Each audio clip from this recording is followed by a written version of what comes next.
2 ஏலக்காய் எடுத்திருக்கேன், அதை போட்டுக்கோங்க. அப்புறம் இந்த அளவுக்கு பிரியாணி இலை, வெந்தயம் போட்டுக்கோங்க. இந்த அளவுக்கு ஒரு 1/2 ஸ்பூன் அளவுக்கு இருக்கேன். 1 வெங்காயம் ஆட் பண்ணியிருக்கேன். இப்போ நல்லா இதை வதக்கிக்கணும். அதுக்கு கொஞ்சோண்டு உப்பு கொஞ்சோண்டு ஆட் பண்ணிக்கலாம், அப்போ தான் சீக்கிரமாக வதங்கும் வெங்காயம். வந்து லோ ஃப்ளேம்லேயே வச்சு வதங்கிட்டோம். ஒரு மூடி போட்டு வச்சிடலாம். இப்போ திறந்து பார்ப்போம்.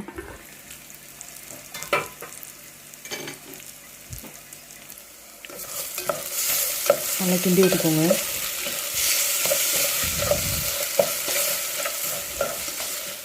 இஞ்சி பூண்டு வந்து 1 டீஸ்பூன் ஆட் பண்ணுறேன். இஞ்சி பூண்டு சேர்த்ததுக்கப்புறம் இந்த மாதிரி நல்லா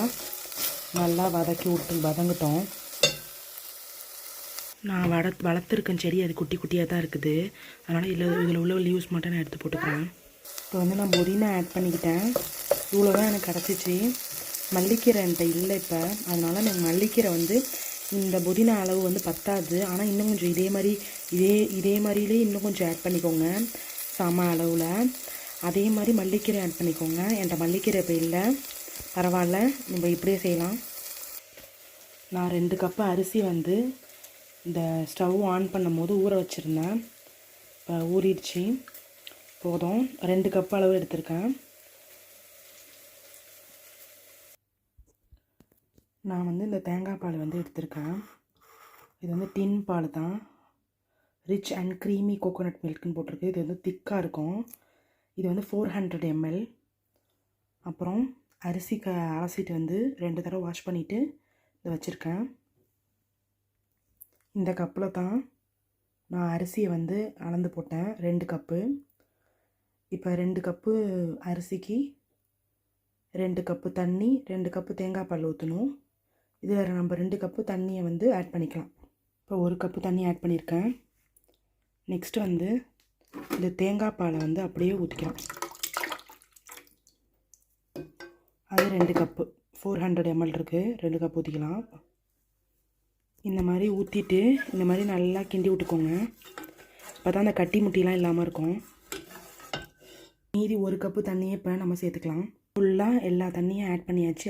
தேங்காய் பால், தண்ணி எல்லாத்தையும் நம்ம ஆட் பண்ணியாச்சு. இப்போ நல்லா கிண்டி விட்டுட்டு உப்பு எவ்வளோ இருக்குன்னு சொல்லிட்டு டேஸ்ட் பண்ணி பாருங்கள். நான் ஃபஸ்ட்டு கொஞ்சோண்டு உப்பு போட்டேன்.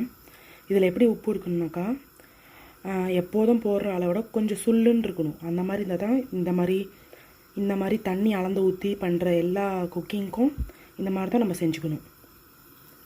இப்போ இந்த அளவு நான் உப்பு ஆட் பண்ணிக்கிறேன், பார்த்துக்கிட்டு போட்டுக்கலாம். ஆல்ரெடி வேறு நம்ம உப்பு போட்டிருக்கோம். அடுப்பை வந்து இந்த மாதிரி ஹை ஃப்ளேமில் வச்சுக்கோங்க. அப்போ தான் வந்து தேங்காய் பால் வந்து கொதிக்கும்.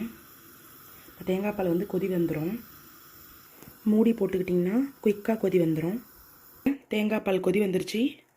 ரைஸ் ஆட் பண்ணிக்கலாம்.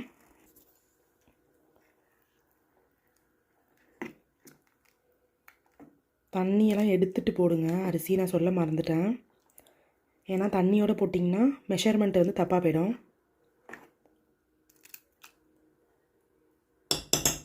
நான் குக்கரில் வந்து ரைஸ் குக்கரில் போட்டுக்கலான்னு இருக்கேன். குக்கரில் போட்டேன், மூடி போட்டுக்கலாம். அடிச்சு விட்ருக்கான்னு பார்த்துக்கோங்க. அவ்வளோதான் தேங்காய் பால் சோறு ரெடி. இது வந்து இறச்சானம், கோழி கிரேவி, அதுக்கப்புறம் வந்து மீன் ரோஸ்ட்லாம் வச்சா செம்ம டேஸ்ட்டாக இருக்கும். இந்த தேங்காய் பால் சோறு வச்சு நிறையா காம்பினேஷன் இருக்குது. இந்த மாதிரி கிரேவி ஐட்டம், மீன் ரோஸ்ட்டு, இந்த மாதிரிலாம் நல்லா செஞ்சு சாப்பிட்லாம். ட்ரை பண்ணி பாருங்கள். எங்கள் வீட்டில் பீஃப் கிரேவி தான் சஹருக்கு செஞ்சுருக்கேன். ரொம்பவே நல்லா வந்திருக்குது. நீங்களும் ட்ரை பண்ணி நல்லபடியாக இன்ஷால்லாம் நோன்பு வைங்க எல்லோரும். நார்மல் டேஸில் கூட நீங்கள் செஞ்சு சாப்பிட்லாம். தேங்காய் பால் சோறு இப்படி தான் ஈஸியாக டக்குன்னு செஞ்சிடலாம். குழந்தைங்களுக்கெல்லாம் கொடுத்து பாருங்கள், ரொம்ப பிடிக்கும். ரொம்பவே நல்லாயிருக்கும். ட்ரை பண்ணி கமெண்ட்டில் எப்படி இருக்குன்னு சொல்லுங்கள். இப்போ தான் அந்த வீடியோ ஃபஸ்ட் டைம் பார்க்குறீங்கன்னா மறக்காமல்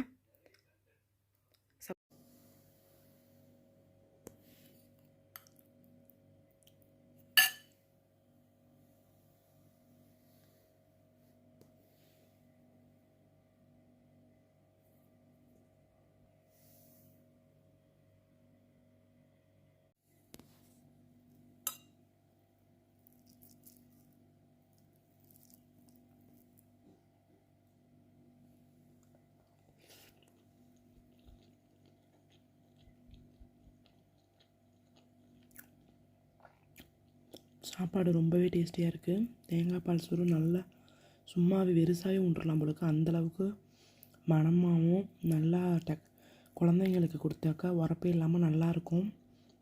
நம்மளும் ஆணமே இல்லாமல் அவ்வளோ அழகாக சாப்பிட்றலாம்.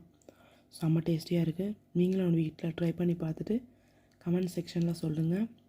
பிடிச்சிருந்தா வீடியோவுக்கு ஒரு லைக் கொடுங்க. சப்ஸ்கிரைப் பட்டனை கிளிக் பண்ணிக்கோங்க. தேங்க்ஸ் ஃபார் வாட்சிங். அஸ்ஸலாமு அலைக்கும். பாய்.